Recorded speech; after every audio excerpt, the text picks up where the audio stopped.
एक गांव में यज्ञ हो रहा था क्योंकि गांव में बरसात नहीं हो रही थी।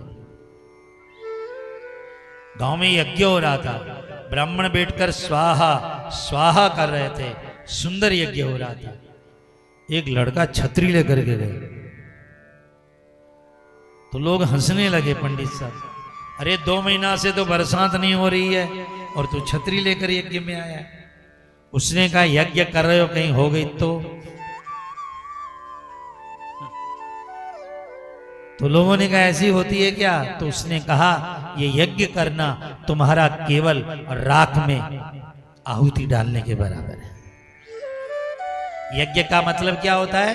विश्वास, श्रद्धा। अनेन यज्ञेन, इस यज्ञ से सब तृप्त होंगे। गीताकार भगवान कृष्ण ने बहुत साफ साफ कहा है। सब लोगों को इस बात पर ध्यान देना चाहिए। हे अर्जुन, किसी के भी घर में पुत्र पौत्र धन दौलत पैसा बरस रहा है तो याद रखना जरूर वो यज्ञ कर रहा है, क्योंकि यज्ञाद भवति पर्जन्यो, यज्ञ से बरसात होती है। पर्जन्यादन्न संभव, बरसात से अन्न होता है। अन्नाद भवन्ति भूता, अन्न से मनुष्य जीता है। इसलिए यज्ञ कर्म समुद्भव। तुम जरूर किसी गैया को रोटी दे रहे होगे, तुम किसी भूखे को रोटी दे रहे होंगे, तुम किसी और कपड़े इनको वस्त्र पहना रहे होंगे, क्योंकि तुमको जो मिल रहा है यज्ञ के कारण मिल रहा है। गीताकार कृष्ण ने कहा बिना यज्ञ के बरसात नहीं होती। इसलिए यज्ञ करते रहिए। भूखे को अन्न देना, प्यासे को पानी देना, यज्ञ कहलाता है। यज्ञ पंचविध स्मृता, यह अलग कथा है। 5 तरह के यज्ञ बताए। एक जगह ब्राह्मण यज्ञ कर रहे थे।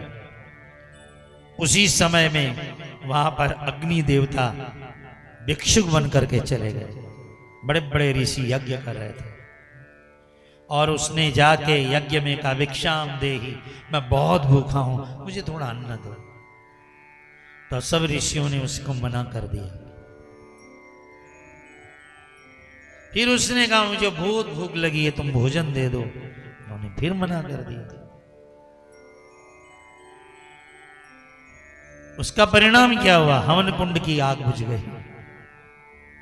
अब उन्होंने लाख कोशिश की पर आग नहीं जली।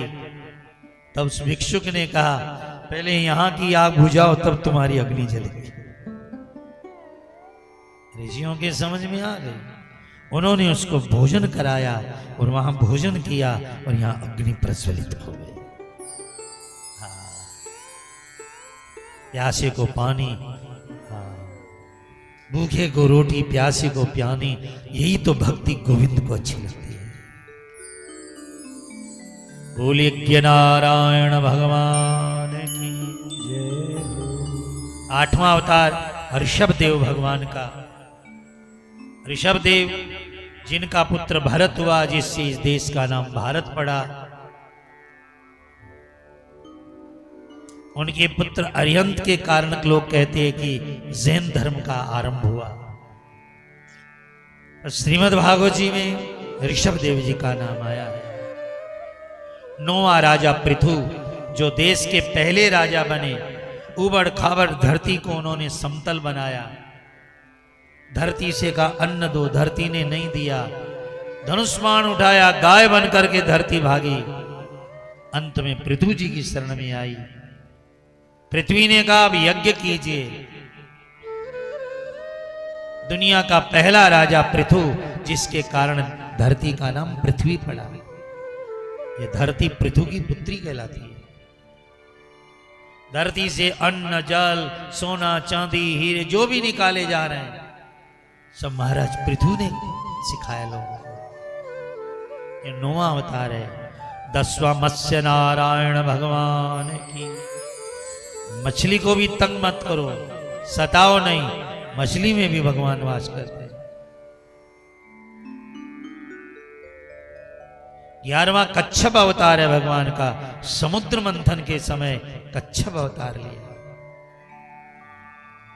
भागवत के 12वें स्कंद में लिखा है, जिस समय कच्छप जी के पीठ पर रख करके मंदराचल का मंथन हो रहा था,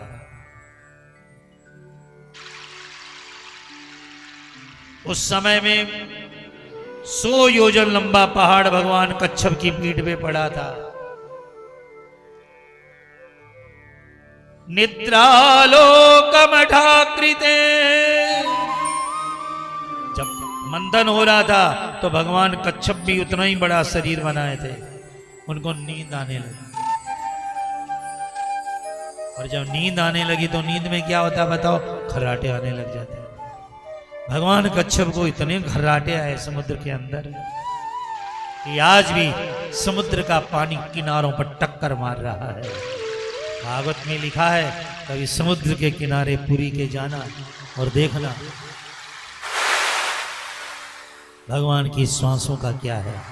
श्वासा निलपांतो बह, वे श्वासें आपकी रक्षा करें।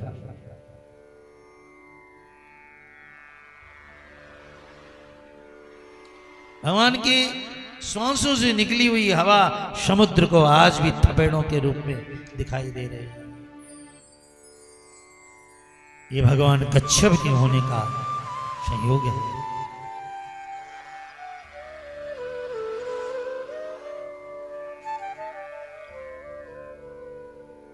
12वां अवतार भगवान ने मोहिनी का लिया। राक्षसों को अमृत ने पिलाकर देवताओं को पिलाया। 13वां अवतार धन्वंतरी भगवान का लेकर आयुर्वेद का प्रचार किया। 14वें अवतार में नृसिंह बनकर के प्रहलाद की रक्षा की। 15वें में बामन बनकर के राजा बलि को दर्शन दिया भगवान ने कि तीनों लोक मेरा है, राजन इससे अपना मत मानो। 16वें अवतार में परशुराम बनकर भगवान ने दुष्ट क्षत्रियों का वध किया। बोले परशुराम भगवान की। 17वें अवतार में वेद अभ्यास बन करके भगवान ने 18 पुराण देखे। 19वें अवतार में राम बन करके 17वें अवतार में वेदव्यास बने। 18वें में राम बन करके रावण को मारा। 19वां और 20वां अवतार बोले कृष्ण बलदेव भगवान की। ये लोग कन्हैया जी को तो मानते हैं, पर दाऊ जी को नहीं मानते। ऐसा मत कीजिए। 24 अवतारों में दोनों अवतार हैं, कृष्ण और